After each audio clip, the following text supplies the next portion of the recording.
আজকে আমরা ষষ্ঠ শ্রেণীর দ্বিতীয় পর্যায়ক্রমিক মূল্যায়ন 2026 সালের ইতিহাস বিষয়ের সিলেবাস নাম্বার বিভাজন এবং সম্পূর্ণ উত্তর সহ নমুনা প্রশ্নপত্র সেট 1 সম্পর্কে আলোচনা করব। তো চলো এই ভিডিওতে আমরা দেখে নিই ক্লাস 6 এর সেকেন্ড ইউনিট টেস্ট 2026 হিস্ট্রি সাবজেক্টের এই কোশ্চেন পেপার এবং তার উত্তরগুলো, সেই সঙ্গে সিলেবাস এবং নাম্বার বিভাজন বা মার্কস ডিভিশন এবং সিলেবাসটাও আমরা কিন্তু দেখে নেব। তো প্রথমে তোমাদের সিলেবাসের মধ্যে কোন কোন অধ্যায়গুলো রয়েছে দেখো। সেকেন্ড সামেটিভ ইভ্যালুয়েশনে ভারতীয় উপমহাদেশের প্রাচীন ইতিহাসের ধারা এর দ্বিতীয় পর্যায়টা থাকবে। এরপর খ্রিস্টপূর্ব ষষ্ঠ শতকের ভারতীয় উপমহাদেশ, আর হচ্ছে সাম্রাজ্য বিস্তার ও শাসন। এই তিনটি অধ্যায় তোমরা ভালোভাবে পড়বে, তোমাদের পাঠ্য বইটা ভালোভাবে রিডিং করে নেবে এই তিনটি অধ্যায়। এরপর তোমাদের প্রশ্ন দেখো কীরকম থাকবে পরীক্ষায়। 50 নম্বরের প্রশ্ন থাকবে টোটাল, সেখানে সময় দেওয়া থাকবে 1 ঘন্টা 30 মিনিট। প্রথমে 10টি এমসিকিউ প্রশ্ন দেওয়া থাকবে, যেগুলো থেকে তোমাদের সঠিক উত্তর বেছে নিয়ে লিখতে হবে। এখানে দেখো প্রতিটি অধ্যায় থেকে সাধারণত 4টি করে 12টা প্রশ্ন দেওয়া থাকবে, সেখান থেকে 10টার উত্তর লিখতে হবে, অথবা 10টায় প্রশ্ন থাকবে 10টার উত্তর লিখতে হবে, এরকমও দেওয়া থাকতে পারে। এরপর 10টি তোমাদের অতি সংক্ষিপ্ত প্রশ্ন দেওয়া থাকবে, 1 নম্বর মানের প্রশ্ন, এগুলোর এক কথায় উত্তর লিখতে হবে। এগুলো তোমাদের 4টি করে প্রশ্ন দেওয়া থাকছে, প্রতিটি অধ্যায় থেকে 12টা, সেখান থেকে 10টির উত্তর লিখতে হবে। এরপর 2 নম্বর মানের প্রশ্ন থাকবে টোটাল 6টা, তার মধ্যে থেকে 4টির উত্তর লিখতে হবে। প্রতিটি অধ্যায় থেকে 2টি করে প্রশ্ন দেওয়া থাকবে এবং সেখান থেকে 6টা দেওয়া থাকবে, টোটাল 4টি লিখতে হবে। এরপর 3 নম্বর মানে যে প্রশ্ন, সেগুলো তোমাদের 2টি করে প্রশ্ন দেওয়া থাকবে, প্রতিটা অধ্যায় থেকে 6টা, সেখান থেকে 4টি প্রশ্নের উত্তর লিখতে হবে, 3, 4, 12 নম্বর। 5 নম্বর মানের প্রশ্ন, প্রতিটা অধ্যায় থেকে 1টি করে দেওয়া থাকবে, 3টি, এবং উত্তর লিখতে হবে 2টি, 5 দুগুণে 10 নম্বর। তো এইরকম প্যাটার্নে তোমাদের সাধারণত প্রশ্ন করা হয়। 50 নম্বরের টোটাল থাকে প্রশ্ন, সময় দেওয়া থাকে 1 ঘন্টা 30 মিনিট। তো চলো একটি কোশ্চেন পেপারের উত্তরগুলো আমরা এখান থেকে দেখে নিই। প্রথমে 1 নম্বর থেকে বলা হচ্ছে সঠিক উত্তরটি বেছে নিয়ে লেখো যে কোনো 10টি। 1 × 10 = 10। কয়ের দেখে প্রশ্নে বলা হচ্ছে মেগালিথ হলো পাথরের গাড়ি, পাথরের সমাধি, পাথরের খেলনা, পাথরের বাড়ি। তো মেগালিথটা কি? মেগালিথ হচ্ছে পাথরের সমাধি।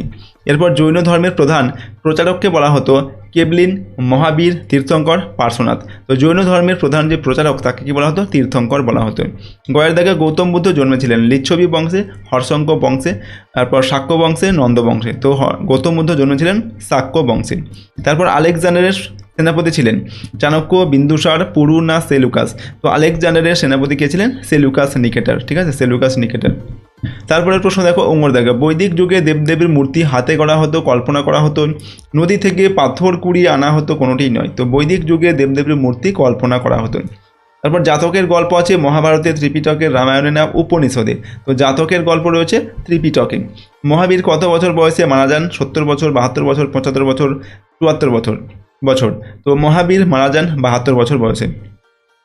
শশাঙ্ক ছিলেন কনৌজের রাজা, গৌড়ের রাজা, থানেশ্বরের রাজা না মালবের রাজা? তো শশাঙ্ক ছিলেন গৌড়ের রাজা। পরের প্রশ্ন দেখো, ঝয়ের দাগে জৈন ধর্মের প্রধান তীর্থঙ্কর ছিলেন 23 জন, 24 জন, 25 জন, 26 জন। তো জৈন ধর্মের প্রধান তীর্থঙ্কর ছিলেন 24 জন। বৈদিক যুগের অন্যতম পালিত পশুর নাম গরু, ঘোড়া, কুকুর না বিড়াল? তো বৈদিক যুগের অন্যতম পালিত যে পশু তার নাম গরু। এরপর গুরু কোনো ছাত্রকে শিষ্য বলে গ্রহণ করতেন যে অনুষ্ঠানের মাধ্যমে বা মধ্য দিয়ে, সেটা সমাবর্তন, অন্নপ্রাশন, উপনয়ন না যজ্ঞ? তো সঠিক উত্তর হবে উপনয়ন। ঠিক আছে। পরটা দেখো, দ্রোণাচার্যের কথা জানা যায় যেটি থেকে, সেটা রামায়ণ, মহাভারত, জিন্দাবেস্তা, ত্রিপিটক। উত্তর লিখবে মহাভারত থেকে দ্রোণাচার্যের কথা জানা যায়। পরের প্রশ্ন 2 নম্বর দেখে নির্দেশ মতো উত্তর দাও যে কোনো 10টি। 1 × 10 = 10। পরের দেখো, বেদের অপর নাম কি? বেদের অপর নাম হচ্ছে শ্রুতি। কজ্জি মহাজন পদের রাজধানী কোথায় ছিল? উত্তর লিখবে বৈশালী। এরপর হচ্ছে বিশপতি। বিশপতি কাকে বলে? বৈদিক যুগে কয়েকটি গ্রামের সমষ্টিকে বলা হতো বিশ, আর বিশ এর প্রধানকে বলা হতো কি? বিশপতি। ঠিক আছে, অর্থাৎ বিশের যে প্রধান তাকে বলা হতো বিশপতি। মৌর্য বংশের শেষ সম্রাট কে ছিলেন? উত্তর লিখবে বৃহদ্রথ। শূন্যস্থান পূরণ করতে হবে। বৌদ্ধ ধর্ম প্রচারের ভাষা ছিল ড্যাশ? উত্তর হচ্ছে বৌদ্ধ ধর্ম প্রচারের ভাষা ছিল পালি ভাষা। পরের প্রশ্ন হচ্ছে বেমানান শব্দটি খুঁজে লিখতে হবে। ব্রাহ্মণ, ক্ষত্রিয়, বৈশ্য, সন্ন্যাস। তো এখানে সঠিক বেমানান শব্দ হচ্ছে সন্ন্যাস। বাকি 3টি হচ্ছে বর্ণ প্রথার ভাগ, এই যে ব্রাহ্মণ, ক্ষত্রিয়, বৈশ্য এগুলো। ঠিক আছে। তারপর দেখো পিটক কথার অর্থ কী? তো পিটক কথার অর্থ হচ্ছে ঝুড়ি। পরের প্রশ্ন, আদি বৈদিক যুগের কোন প্রতিষ্ঠানে নারীরা অংশগ্রহণ করতে পারতেন? তো সভা ও বিদত আদি বৈদিক যুগে নারীরা অংশগ্রহণ করতে পারতেন। শূন্যস্থান পূরণ করতে হবে। বৈদিক সমাজে ড্যাশ খুব জনপ্রিয় খেলা ছিল? তো বৈদিক সমাজে রথ চালানো বা পাশা খেলা খুব জনপ্রিয় খেলা ছিল। তারপর বাক্যের ঠিক না ভুল লিখতে হবে। ইন্ডিকা বইটি লিখেছিলেন কৌটিল্য, এটা ভুল তথ্য, কারণ ইন্ডিকা গ্রন্থ লিখেছিলেন কি? মেগাস্থিনিস। ওকে। পরের প্রশ্ন, টয়ের দাগে গৌতম বুদ্ধের প্রথম নাম কি ছিল? উত্তর লিখবে সিদ্ধার্থ। ওকে। এরপর সরকারি উপাধি কার ছিল? দ্বিতীয় চন্দ্রগুপ্তের সরকারি উপাধিটা ছিল। তিন নম্বর দাগের প্রশ্ন, 2-3টি বাক্যে যে কোনো 4টি প্রশ্নের উত্তর লিখতে হবে। প্রশ্নের মান 2 নম্বর করে, 4 2 8 নম্বর এখানে রয়েছে। কয়ের দাগের প্রশ্ন, নব্য ধর্ম আন্দোলনের ফলে সৃষ্ট নতুন 2টি ধর্মের নাম লেখো।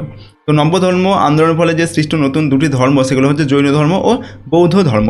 তারপর অষ্টাঙ্গিক মার্গ কি? তো দুঃখ থেকে মুক্তি পাওয়ার জন্য গৌতম বুদ্ধ 8টি পথের কথা বলেছিলেন।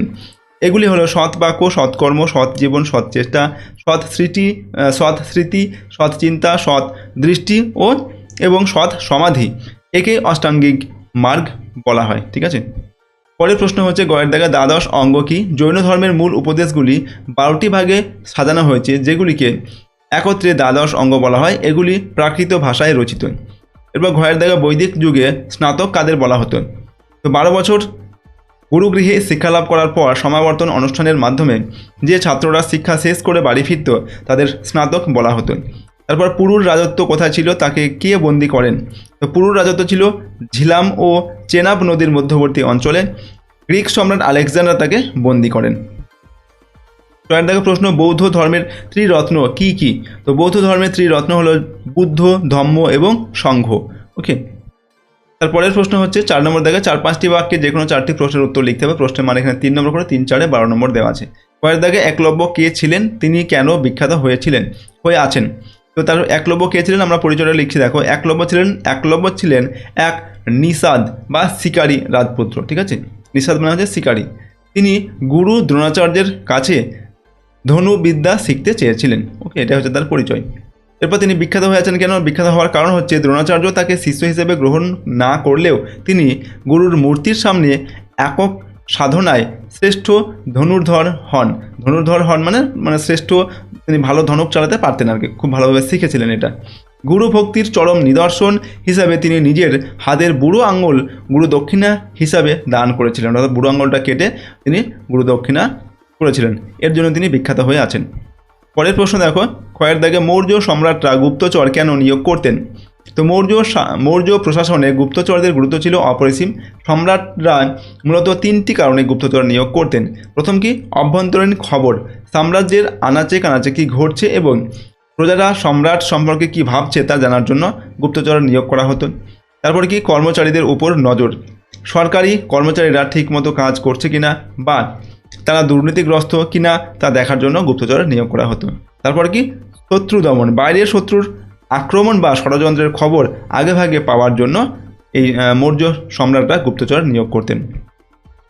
পরের প্রশ্ন গয়ের দাগে চতুর্জাম ব্রতগুলি কি কি লেখো?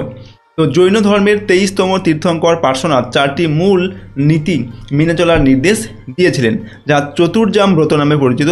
এগুলি হলো 1 নম্বর হচ্ছে অহিংসা বা প্রাণী হত্যা না করা, 2 নম্বর সত্যবাদিতা বা মিথ্যা কথা না বলা, 3 নম্বর অচৌর্য অর্থাৎ চুরি না করা এবং 4 নম্বর হচ্ছে অপরিগ্রহ অর্থাৎ সম্পদ জমা না রাখা। পরের প্রশ্ন ঘয়ের দাগে শ্বেতাম্বর কাদের বলা হতো? তো মহাবীরের মৃত্যুর প্রায় 200 বছর পর এক ভয়াবহ দুর্ভিক্ষের সময় জৈনদের মধ্যে মতভেদ দেখা দেয়। যে জৈনরা উত্তর ভারতেই থেকে গিয়েছিল এবং পার্শ্বনাথের আদর্শ মেনে সাদা কাপড় পরতেন তাদের শ্বেতাম্বর বলা হয়। ওকে, পরের প্রশ্ন দেখো, উঙ্গর দাগে বোধিবৃক্ষ কি? কেন তাকে বোধিবৃক্ষ বলা হয়? তো বোধিবৃক্ষ কি না, বিহারের গয়ার নিরঞ্জনা নদীর তীরে একটি অশ্বত্থ গাছের নিচে বসে গৌতম বুদ্ধ তপস্যা করেছিলেন, এটাই হচ্ছে বোধিবৃক্ষ। এর কারণ কি? কেন তাকে বোধিবৃক্ষ বলা হয়? দীর্ঘ সাধনার পর এই অশ্বত্থ গাছের নিচেই তিনি বোধি বা চরম জ্ঞান লাভ করেছিলেন বলে এই গাছটিকে বোধিবৃক্ষ বলা হয়। পরের প্রশ্ন দেখো 5 নম্বর দাগে 8-10টি বাক্যে যে কোনো 2টি প্রশ্নের উত্তর লিখতে হবে। প্রশ্নের মান 5 নম্বর করে, 5 × 10 নম্বর। কয়ের দাগে চতুরাশ্রম সম্পর্কে আলোচনা করো। তো পরবর্তী বৈদিক যুগে জীবনযাপনের জন্য 4টি স্তরের কথা বলা হয়েছে, যাকে একত্রে চতুরাশ্রম বলা হয় বা বলে। প্রথম কি? ব্রহ্মচর্য। জীবনের প্রথম স্তরে গুরুগৃহে থেকে শিক্ষালাভ ও কঠোর নিয়ম পালন করতে হতো, এটা হচ্ছে ব্রহ্মচর্য। 2 নম্বর হচ্ছে গার্হস্থ্য। শিক্ষা শেষে বিয়ে করে সাংসারিক জীবন অতিবাহিত করার স্তর হচ্ছে গার্হস্থ্য। বানপ্রস্থ, এরপর হচ্ছে বানপ্রস্থ। সংসার ত্যাগ করে বনে গিয়ে ঈশ্বরের চিন্তায় মগ্ন হওয়ার স্তর, এটা হচ্ছে বানপ্রস্থ। তারপর হচ্ছে সন্ন্যাস। শেষ জীবনে সব কিছু ত্যাগ করে শেষ নিঃশ্বাস ত্যাগ পর্যন্ত ঈশ্বরের আরাধনা করা, এটা হচ্ছে সন্ন্যাস। ঠিক আছে, তো এই এই 4টিকে বলা হয় একসঙ্গে চতুরাশ্রম। ওকে, দেখো উল্লেখ্য যে এই প্রথা মূলত উচ্চ বর্ণের পুরুষদের জন্যই প্রচলিত ছিল। তারপরের প্রশ্ন ক্ষয়ের দাগে আরুণীর গুরু ভক্তির সম্পর্কে যা জানো লেখো। দেখো মহাভারতে আরুণীর গুরু ভক্তির এক অনন্য কাহিনী বর্ণিত আছে। গুরুর আদেশ, আরুণীর গুরু ধৌম ঋষি তাকে বৃষ্টির সময় চাষের জমির আল বা বাঁধ পাহারা দিতে পাঠিয়েছিলেন যাতে জল বেরিয়ে না যায়। তো আরুণী অনেক চেষ্টা করেও আল বাঁধতে পারছিলেন না, জলের তোড়ে বারবার মাটি ধুয়ে যাচ্ছিল।